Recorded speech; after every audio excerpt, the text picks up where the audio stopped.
Hi there, my name is Becky, aka the Mocha Foodie Gardener and Rise Gardens Ambassador.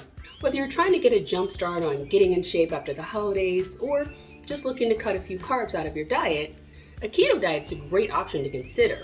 And the beauty of it is that you can grow a few of your staples right in your own Rise garden.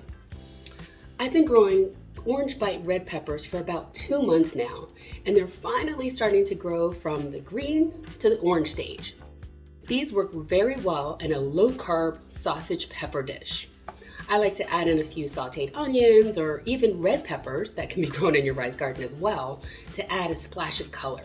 If you're looking for something that has strictly veggies and no meat, try growing cucumber and dill for an easy cucumber herb salad. Simply chop up a cucumber, mix in a bit of balsamic vinaigrette, and top it with feta cheese and fresh dill.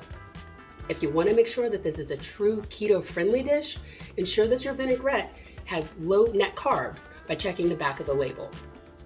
Now, when I think of keto, sandwiches and wraps are not typically my first thought, but they are perfect for an on-the-go snack or a quick lunch. Although there are a few options for keto-friendly bread, I like to keep it simple by making lettuce wraps.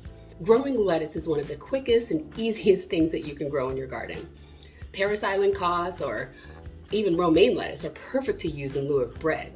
I like to whip up a chicken salad using low-carb mayo and add that to my lettuce. I hope you all found this video helpful and try out some of these ideas yourself, or maybe this has inspired you to come up with a few of your own. Thanks for watching.